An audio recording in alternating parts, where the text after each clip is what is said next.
आज 4 साल बाद फिर वही आवाज सुनाई दी। हवा में फिर वही खुशबू थी, लेकिन सब कुछ बदल चुका था।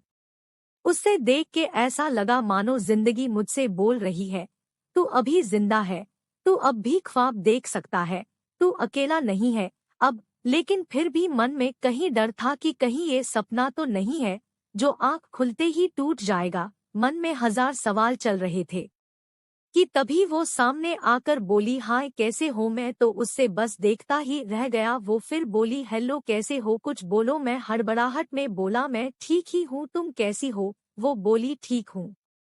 तुम इस कंपनी में जॉब करते हो? मैंने कहा हाँ। उसके चेहरे पर हल्की सी मुस्कुराहट थी और बोली, मैं आज ही ज्वाइन हुई हूँ, यह आज मेरा पहला दिन है जॉब का। ये सुनकर मानो मेरे अंदर कहीं खुशी की लहर चल पड़ी, लेकिन मैं उससे वो खुशी बांट नहीं सकता था।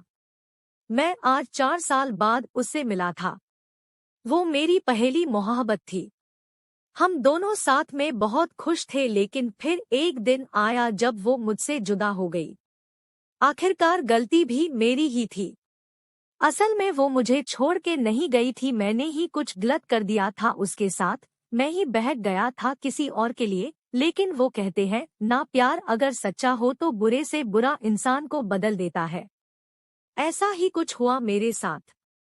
मैं अंजलि को भूल के भी नहीं भुला पाया था, और फिर आज 4 साल बाद वो मेरे सामने है। क्या बोलूं उससे, मैं किस मुंह से बात करूं, कुछ नहीं समझ आ रहा था मुझे। वो मेरे ही ऑफिस में अभी नई नई ज्वाइन हुई है और मैं उसका सीनियर हूँ। हम रोज ऑफिस आते हैं, काम करते हैं और घर जाते हैं। 1 महीना हो गया था, लेकिन अंजलि ने मुझसे एक बार भी हमारे बीती हुई जिंदगी के बारे में बात नहीं की, कभी भी ना ही उसने मुझे पूछा कि मैं अब उसी के साथ ही या ब्रेकअप हो गया है। एक दिन जब शाम ऑफिस से निकलने का टाइम हुआ तो बहुत बारिश हो रही थी और मेरे पास छाता नहीं था कि मैं बस स्टैंड तक भी जा सकूं। मैं ऑफिस में ही वेट कर रहा था बारिश रुकने के लिए। तभी अंजलि ऑफिस से निकल रही थी और मुझे बैठा देखकर पूछा, तुम्हें घर नहीं जाना? तो मैंने कहा घर तो जाना है, लेकिन मैं आज छाता नहीं लाया और बाहर बहुत बारिश हो रही है, इसलिए वेट कर रहा हूँ रुकने के लिए। वो बोली, ठीक है। फिर थोड़ा रुक के बोली, मेरे पास छाता है, चाहो तो मैं तुम्हें बस स्टैंड तक छोड़ सकती हूँ। मैंने बिना कोई सोच विचार किए हाँ कह दिया और जल्दी से सब सामान रख के उसके साथ ऑफिस से निकला। बारिश इतनी तेज थी कि हम दोनों भीग गए थे बस स्टैंड आते आते, और बारिश के वजह से बस भी काफी लेट थी। हम दोनों के बीच शांति थी, ना मैं कुछ बात कर पा रहा था ना वो कुछ बोल रही थी। फिर मैंने ही हिम्मत जुटा के पूछा कि क्या तुम्हारी शादी हो गई? वो हंस पड़ी और बोली, नहीं। ये सुनकर मेरे दिल को जो खुशी हुई मैं उससे बता भी नहीं सकता था। फिर कुछ देर बाद उसने मुझसे पूछा, तुम्हारी हो गई? मैंने कहा नहीं।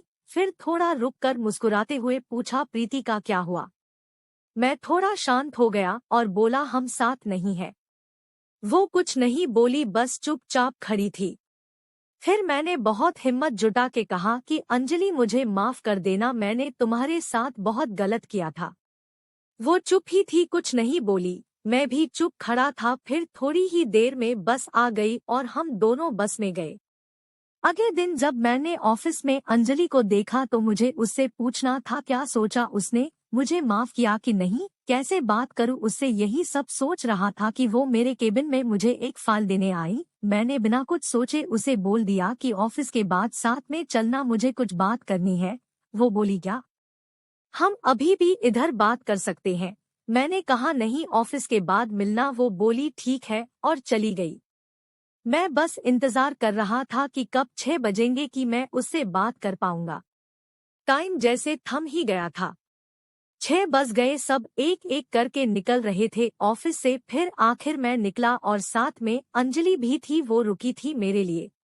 आज फिर हम साथ चल के गए बस स्टैंड और रास्ते में मैंने उससे पूछा कि कल का जवाब नहीं दिया तुमने।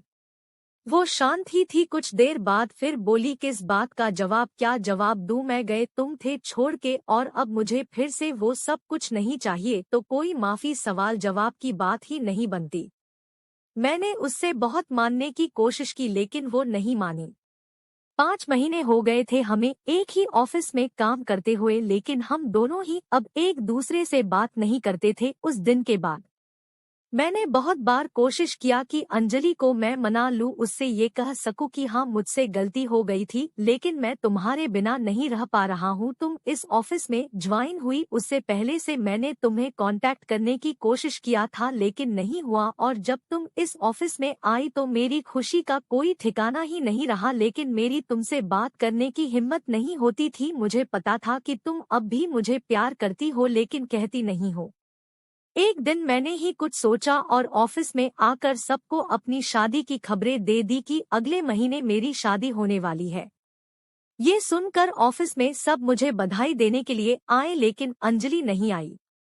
शाम को मैं खुद उसके पास गया और पूछा कि क्या तुम्हें खुशी नहीं हो रही कि मेरी शादी होने वाली है।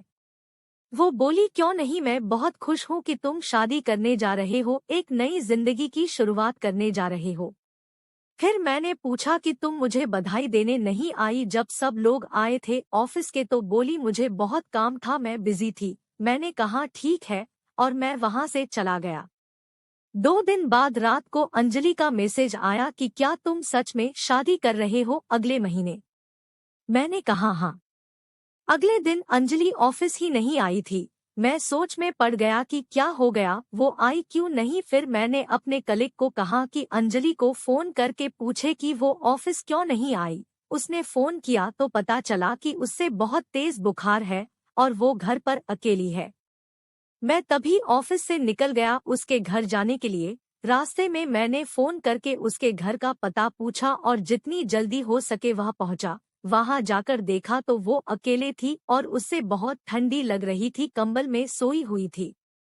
मैं जल्दी से उसे उठा के अस्पताल लेकर गया। शाम तक उसका बुखार ठीक हुआ तो डॉक्टर ने उससे मिलने की इजाजत दी। मैं उसके पास बैठा था, वो सो रही थी। मैंने उसका हाथ अपने हाथ में लिया, फिर धीरे से उसकी आंख खुली, वो मुझे बस देखे जा रही थी। मैंने धीरे से बोला कि नहीं है, मेरी शादी अगले महीने, मैं कोई शादी नहीं कर रहा हूँ।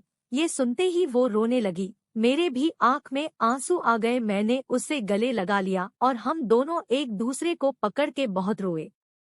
फिर हम वहां से घर गए और हमेशा एक दूसरे के साथ रहने का प्रॉमिस किया।